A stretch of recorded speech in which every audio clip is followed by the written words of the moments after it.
Lucky Land Slots, you can get lucky just about anywhere. Dearly beloved, we are gathered here today to... Has anyone seen the bride and groom? Sorry, we're here. We were getting lucky in the limo and we lost track of time. No, Lucky Land Casino, with cash prizes that add up quicker than a guest registry. In that case, I pronounce you lucky. Play for free at LuckyLandSlots.com. Daily bonuses are waiting. No purchase necessary. Void where prohibited by law. 18 plus. Terms and conditions apply. See website for details.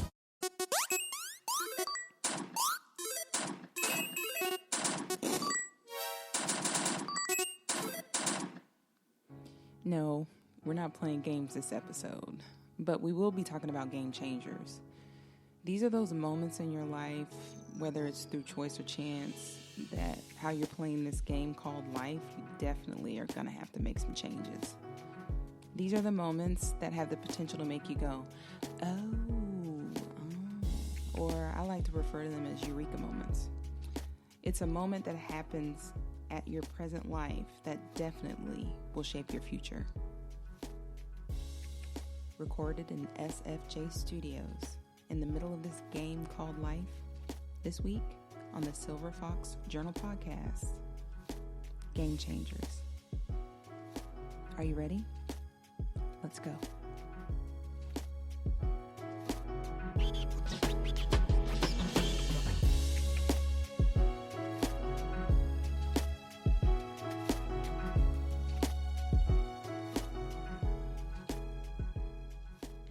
So here's the backstory, because as you well know, every good story has a backstory. I'm a 2-time divorcee. I got married real young the first marriage. In the second marriage, I was in my 20s. We were together for 6 years of marriage, 8 years total with dating, but we actually lived together for 5 years. Now, the reason for the 5 years instead of the 6 years marriage is because at some point, my ex-husband decided that he no longer wanted to be married. And prior to telling me that, he had an extramarital affair. That might be a heavy information at the beginning, but the reason for me explaining this is it gives you an idea of my state of mind at the time that my game-changing moment happened in my life. I've had my fair share of health concerns, and I've been poked and prodded off and on over the years. I've had several surgeries. I've had many tests. And those things actually prepared me for becoming a stronger person. And I'm thankful. Not necessarily thankful for the medical issues, but if you've met anybody or known anybody who's experienced it, especially someone who's had very serious illnesses, they'll say how much it pushed them. They'll say how difficult it was. And nothing different for me.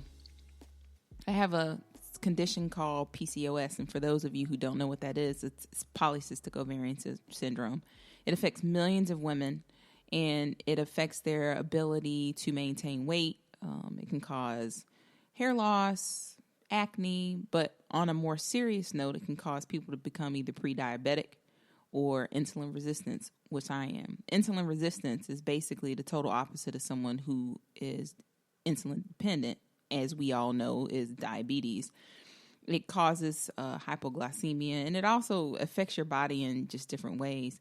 This condition can affect people's heart and cause heart failure. So years ago, prior to even being married, I was getting treatment for my PCOS. And like with a lot of other conditions, even down to when girls are, in middle school and high school, the biggest issue is, she has acne, give her birth control. Oh, she's gained some weight, give her birth control. Oh, she has hard periods, give her birth control. Well, medicine can be good, but sometimes it can't be. So when I find out that I have the condition, I'm 21 years old, I'm thinking about the future, and I'm like, hey, eventually I want to get married. I want to have kids. Let's get this thing under wraps. So at the time I was a little heavy. I was over 200 pounds. And when I realized that my health was declining, it was best for me to just lose the weight. Got on the birth control, fast forward several years, and I start to notice I'm having some difficulty with some abdominal pain. I also end up having all these tests done through a gastroenterologist and find out that, congratulations, the years of using birth control has now given you a tumor that's inoperable. Well, of course, my number one thing is, whoa, wait a minute, I'm in my 20s, I have a tumor. What am I supposed to do now? So back and forth, cut out some of the longer parts of the story. It came down to me making a decision. Do I treat the PCOS that's under control, or do I stop taking the birth control and manage things as they come? Well, I stopped taking the birth control because the birth control is what is causing the estrogen levels in my body to affect me. Too much estrogen makes the liver tumor grow. Fast forward several years, I start to have issues with my hormones. You know, I had actually been happy that over the years I really didn't need any treatment. When I moved out of state, I found a wonderful doctor, actually a series of doctors that was able to pinpoint the true issue. But the one thing that had never been done was to test me for cancer. I had some cancer marker tests and they came back normal, but you know, with the pain and the body changes, I found a new doctor, and the doctor said, hey, this is what we need to do. We need to get you some serious tests done. I'm nervous, but by this time, I'm trying to be as strong as I can because this is when my marriage had gotten rocky. It had gotten rocky. I found out about the affair. I'm feeling, he's feeling, But what made it really uncomfortable is I had just recently lost my job, and which means I'm losing my health care. I'm in a relationship with somebody who doesn't want to be in a relationship with me. And at this point, I don't think I want to be in a relationship with them. But I was deciding to fight the good fight. This is what I need to do. I'm going to try to do what I can. On top of the other health issues, I felt like, okay, I can do this. I was not in a position to move. And at that point, I had to go on his insurance. Great insurance, but there was still that internal struggle of recognizing that my relationship is not in a good spot and I don't feel cared for, I don't feel loved, and I don't feel like I'm going to get the support that I need. It came down to tests still coming back abnormal, and the doctor explained to me, we've got two more options. Number one is we're going to have to do a nuclear medical test, which is basically very similar to like an MRI or CAT scan in the sense of scanning your body looking for certain illnesses. But it has to be done at a certain facility. They have to use certain contrast. And then once the information gets recorded, they send it to a radiologist. Radiologist sends it to your doctor. So I go and have the test, and very nice guys helping with me. It's this huge, it kind of reminds me of Star Trek back from the 1960s when they had these huge machines that at the time seemed futuresque, but they were just kind of big. Well, I get into this room, and I recognize that I'm in this weird device, and in my mind, I'm uncomfortable because of my living situation, and, you know, is my health okay, and do I have cancer? And I remember the guy asking me questions. He kept saying, are you uncomfortable? Are you in pain? Well, I hadn't been in pain in years, so I felt like you're asking me these questions because you probably see something on my scan. So I'm a little nervous. About a week passes after the test. I get a phone call, and they're like, hey, we need to see you. My doctor who ordered the test says, I need to see you. I walk in. I'm nervous. I've got butterflies in my stomach. Again, I'm still struggling with this not being in a healthy relationship and being, you know, in a rocky marriage. Going to the doctor, and she comes into the room with another doctor. I've seen House. I've seen a lot of these medical shows. There should be no other doctor coming in the room, in my mind. Well, the reason she brought the other doctor in the room is because she was an oncology specialist. I sat there, and it was almost like a movie. You ever seen those movies when someone gets hit in the head and it's like, boing, and all the noise kind of cancels out and you don't hear anything, your ears start to ring, and everything slows down like, what are you doing? So I'm looking at this doctor who I never saw before, and I just hear, this is so-and-so from our hepatology oncology department. And I'm like, what did she say oncology for? She's looking at me, and she was a pistol of a woman. But she didn't have the best bedside manner, but I trusted her because she had done so well on treating me. She wasn't typically a tender person, so for her to come and sit next to me and touch my leg was like, what are you doing? What are you doing? I'm looking at her. I'm starting to freak out on the inside, but I'm trying to gain composure because I've always been a very strong person. You know, I'm not a big person about crying in public. I start to cry. She tells me, don't cry. Don't cry. We're going to get through this. We have one more option, but we're going to have to take it. Your test came back positive, and we need to check out where we are, and then we'll take treatment steps later. I go and have a biopsy, and I remember going in, and there was difficulty with the test. The doctor was this weird Einstein-looking guy who had on some Dansko clogs and some striped and like polka dot socks. I'm thinking, what is this guy doing? So he tells me, we're not going to be able to do your biopsy today. Now, by this time, I'm super uncomfortable. I had made arrangements to go to the hospital. The person who was going to take me couldn't take me. So that meant my husband, remember now, we're Rocky, had to take me and spend time with me. And I thought, oh, I really don't want to spend time with you. I don't like you right now. So I touched the doctor on the shoulder and I said, Doc, I know you see a lot of patients during the day. I know you've seen probably worse than my situation. But I'm in a position right now where I need to get this test done. I need some questions answered.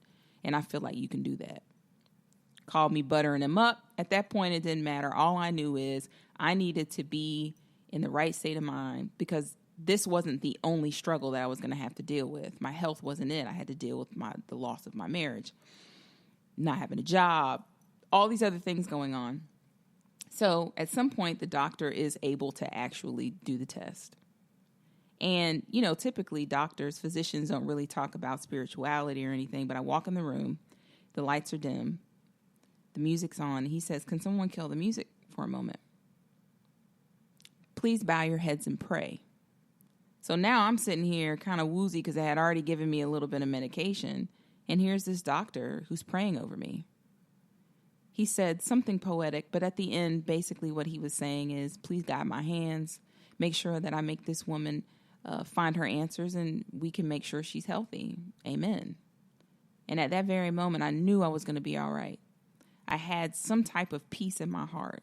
I didn't have all the answers. And even though his prayer over me didn't necessarily solve all of my problems, it didn't fix my marriage, but it gave me peace of mind. It reminded me that there was hope. I finally get my results in. Well, apparently, my body chemistry gave a false positive with the nuclear medical dye. You know, I had waited for a week to get an answer, and I kept thinking, I'm going to get cancer. I'm going to get cancer. I'm going to have cancer. And I was like, that's not a good thing to do right now. You're not in that space. When I got the results, I felt like I was playing Monopoly and had gotten a get out of jail free card, pass go, and collect $200. My mortality had been tested, truthfully, for the first time in my life. This was also the first time that I had experienced so many challenges at once. Sure, I had survived my first divorce, but I had never had my mortality and the way I love tested at the same time. It was difficult, but I persevered. I also learned a lot about myself during that period because it wasn't like a short period. It didn't just happen in, a week or, this wasn't like House in the sense that, within a 42-minute period, you have somebody who's sick and then they're saved by the end of that time. Several months had passed.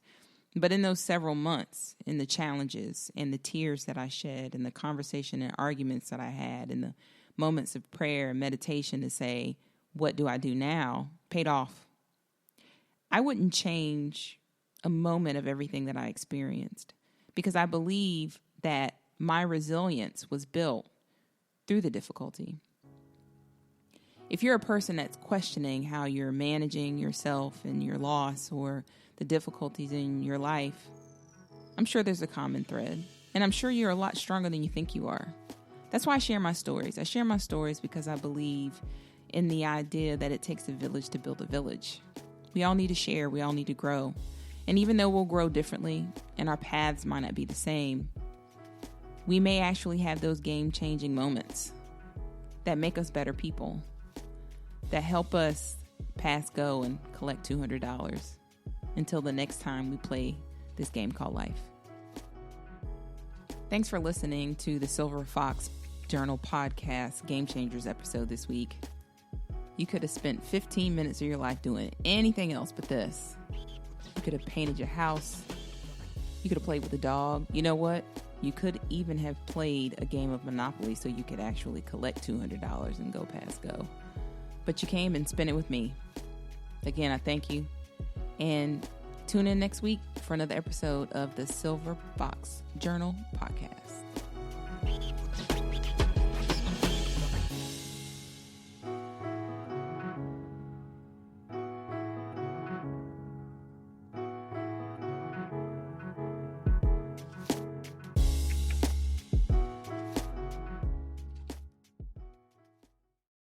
Judy was boring. Hello. Then Judy discovered ChumbaCasino.com. It's my little escape. Now Judy's the life of the party. Oh, baby, mama's bringing home the bacon. Whoa, take it easy, Judy. The Chumba life is for everybody. So go to ChumbaCasino.com and play over 100 casino-style games. Join today and play for free for your chance to redeem some serious prizes.